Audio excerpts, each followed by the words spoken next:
اہل سنت کو. لہذا اس بات پر بھی دھیان دیں کہ ماضی کیا تھا اور ہمارا حال کیا ہو گیا. یہ جو اس طرح کی محافل ہوتی ہے نا، انہیں رسم نہ سمجھا کریں. یہ ایسے نہیں رسمی کاروائی ہے کہ ٹھیک ہے محفل سج گئی، وہ 4 بندے آ گئے، سنانے والے سنا کے چلے گئے، وہ بھی سنا کے چلے گئے، ہم بھی سن کے چپ کر کے آ گئے. نہیں، اگر سرکار کی کسی ایک بات کا نور میری زندگی میں آ جائے تو یقین جانے 4 گھنٹے میرا محفل میں بیٹھنے کا مقصد پورا ہو جائے. اب آخری باتیں جو میں نے آپ کی خدمت میں دوران خطبہ آیت کریمہ تلاوت کی. اللہ فرماتا ہے میں نے جس چیز کو شے سے بنایا ہے، میں نے جس چیز کو شے سے بنایا ہے، تم دیکھو گے کبھی اس کا سایہ دائیں طرف جھکتا ہے، کبھی اس کا سایہ ڈاکٹر صاحب بائیں طرف جھکتا ہے. تھوڑی سی بات شاید مشکل ہو جائے مگر آپ توجہ فرمائیں گے. اللہ فرماتا ہے میں نے جس چیز کو شے سے بنایا ہے،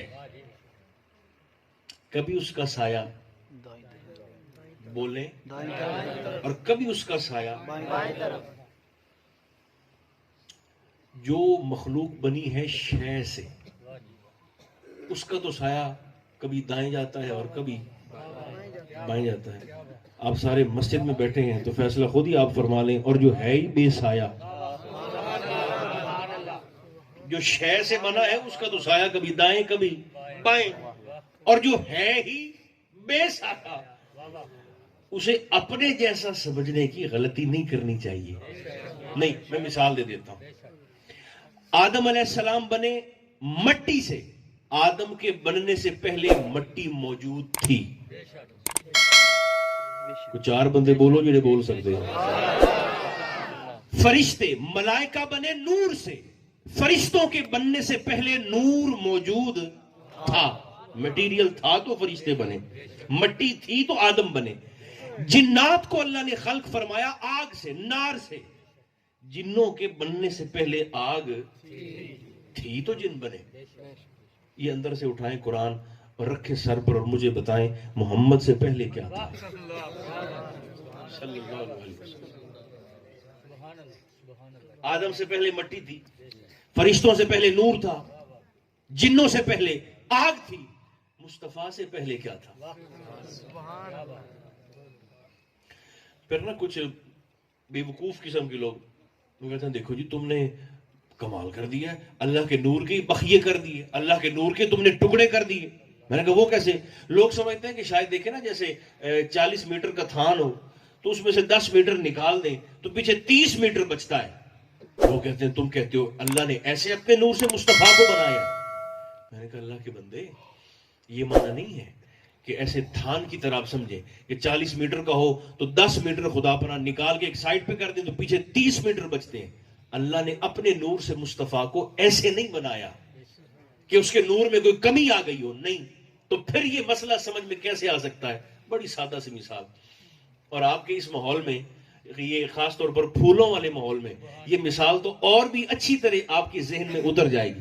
یہ تھان کی طرح رب نے اپنے نور سے مصطفیٰ کو نہیں بنایا، بلکہ اللہ نے اپنے نور پر توجہ فرما کر اپنے نور سے مصطفیٰ کا نور ایسے نکالا جیسے پھول سے خوشبو نکلتی ہے،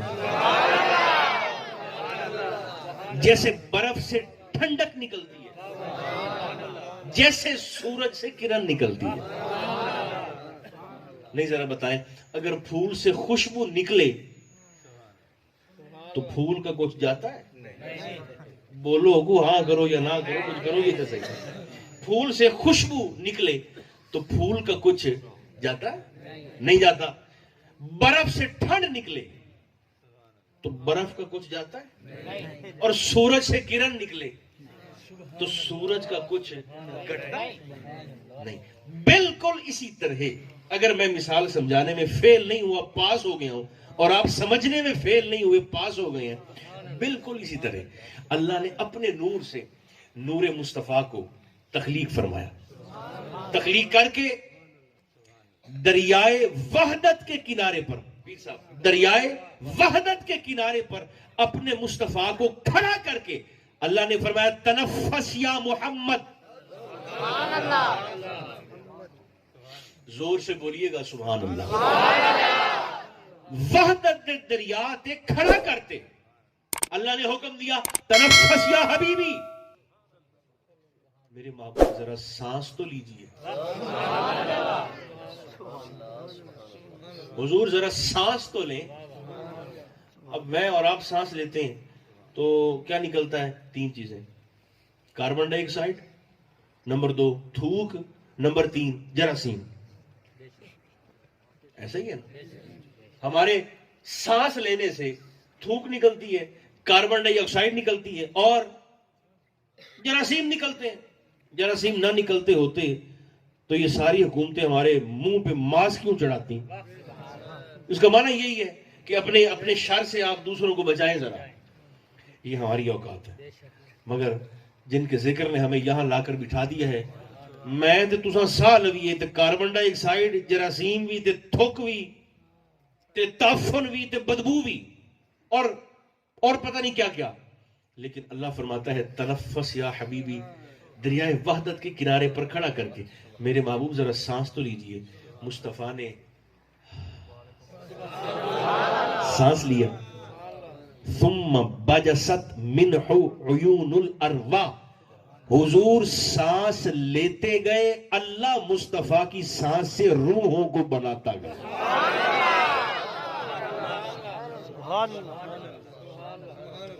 ساڈا سا ہو رہے تو مصطفیٰ دا سا ہو رہے. ہم سانس لیں تو پتہ نہیں کیا کیا الا بلا نکلتی ہے. سرکار نے سانس لیا تو اللہ مصطفیٰ کے سانس سے روحوں کو بناتا گیا. یہ روح کیا ہے؟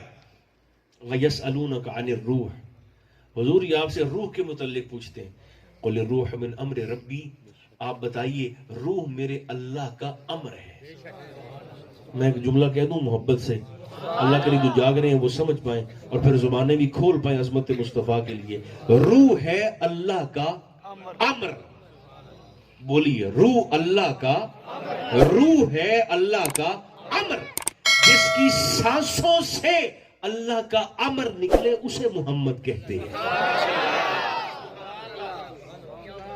جس کی سانسوں سے اللہ کا امر نکلے. حضور سانس لیتے گئے، اللہ روحوں کو تخلیق کرتا گیا، روحیں بنتی گئیں. وہ جب تنہا تھا نا، تنہا جب کچھ بھی نہیں تھا، کچھ بھی نہیں تھا، تو یوں سمجھے کہ اس کی ذات مقدسہ پر اس کی صفات کے 99 پردے تھے. پتہ نہیں ہو یا میرے خیال ٹول ڈر گئے ہو. اس کی ذات پر صفات کے 99 پردے تھے.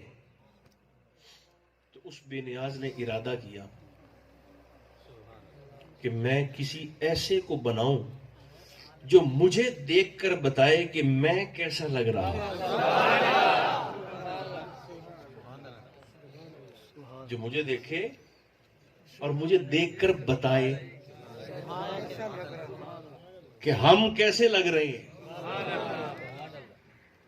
پھر اس نے کریمی فرمائی، اپنے انوار پر توجہ کی اور قوت ارادہ سے، بات شاید مشکل ہو گئی، قوت ارادہ سے نور مصطفیٰ کو، نور مصطفیٰ کو، نور مصطفیٰ کو تخلیق کیا.